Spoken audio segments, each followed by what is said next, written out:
Баршаңызға сәлем.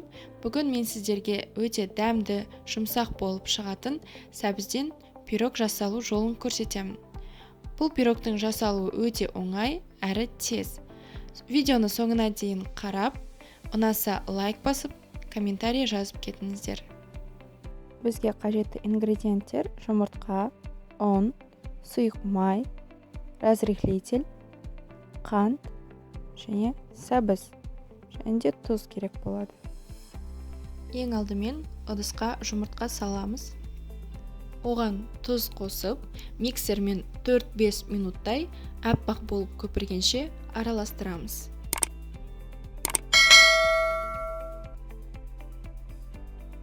Міне осылай араластырып алғаннан кейін, оған қант қосып, тағы да жақсылап 1 минуттай араластырамыз.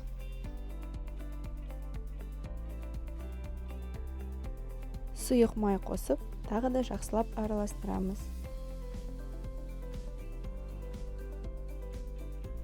Енді құрғақ ингредиенттерімізді дайындап аламыз. Ұнға разрыхлительді қосып, араластырып аламыз.